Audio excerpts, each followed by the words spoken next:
Recently I did an episode on how iOS 11 won't be supporting 32-bit iPhones anymore, and then my iPhone 5 died. This is an episode basically on my adventures on the Switch. But first, my name is Steve Smith, this is TQA Weekly, and I'm going to be talking about 6 iPhone tricks to make your life easier that apply to the iPhone 6s and newer. And these have to do with 6 individual features that I had to tweak that you might find interesting when it comes to turning on or off or just changing how they respond to each other. So first we have the high-speed unlocking versus the ability to see notifications, which is basically what I call it in the show notes, which allows me to unlock the phone with my fingerprint but doesn't allow me to necessarily see my notifications due to a feature called rest finger to open, which is a really neat feature that allows you to only press the button once, or you not even press the home button. If the screen's already on, you can just hold your finger on it and it will allow it to unlock the phone. Great thing is this will actually reduce the amount of wear on your phone's home button. The bad thing is you don't get to see any of your notifications at this point.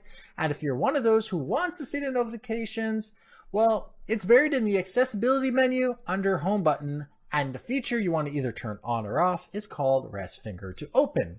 Then you have Apple Pay. I simply love using Apple Pay, but I noticed that a lot of people don't necessarily know there are features of Apple Pay that exist.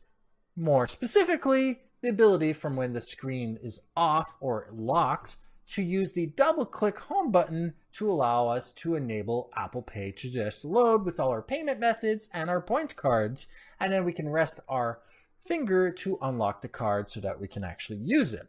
If you're feeling paranoid, you can disable this option as part of the wallet and Apple Pay menu, and you simply disable double-click home button for Apple Pay. Then we have 3D Touch. I haven't really specifically found anything particularly useful in this case, but probably because my choice of applications are different from other people. But in the case of the 3D Touch, there are a few things that you can do about it. So it's under the accessibility option, and you go to 3D Touch. You have the ability to turn it off and on, obviously, as other features you will have noticed. But for those like me that have problems with the sensitivity of the screen, it gives you the ability to change the sensitivity from light, medium, and of course, firm. I had to place it to firm to be able to use it, but your mileage may vary. Then we have the fact that iPhones, the screens are getting bigger and bigger, so as well other phones, but you don't necessarily have bigger hands to use them. And one of the most misleading things about the way that works is the fact that if you go and just check under the accessibility menu, reachability, it will say double click home button to lower the top of the screen, which is wrong. It's skid twice. And by skid, I literally mean just skid. Don't even press the button.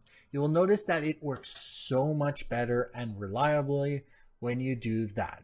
Then we have lift to wake, or what they actually call raise to wake. While this allows us to simply lift our phone and have the screen turn on, which again reduces wear on the buttons of our telephone, which is probably where Apple was going with this. The very fact of the matter is many of us pull our phones out of our pocket, and if our thumbs just happen to be the way we unlock the phone, well, we've basically already unlocked our phone, and by this point, raise to wake is not necessarily a useful feature, but then again, that is your own opinion, and it's subjective to you. If it's on the desk and you just want to pick it up to be able to do anything, then that's fine. But all you have to do is head over to display and brightness, and then you can toggle the option for raise to wake. And then we have Hey Siri. I love Siri. It's much better in Cortana. Sorry, Microsoft, but I'm right. At least she can load applications without anything having to look like a Bing search. But the thing is that I'm used to the iPhone 5's way of using Siri, which means it had to be plugged in. And if you're having an iPhone 6s or better, and you don't like the fact that you can just say, Hey Siri, while the phone's in your pocket and have some really strange conversations with yourself, then you might want to go to the Siri menu and simply toggle access when locked to either on or off. Doing that will either disable or enable Hey Siri when the screen is locked, meaning that she will no longer respond if you say it by accident. And as another note that has nothing to do with anything, I changed her accent from American to British because, well, why not? So if you liked this episode, like it, dislike it if you didn't. Share with those that you think can benefit from this, and don't forget to subscribe. And if you have any questions, comments, suggestions for topics, email me at ask@tqaweekly.com or go to my website, tqaweekly.com, for everything else. And if you want to make this show better, go to patreon.com/tqaweekly and become a patron today. Patrons get these episodes 24 hours in advance of everyone else. Thank you for watching, and goodbye.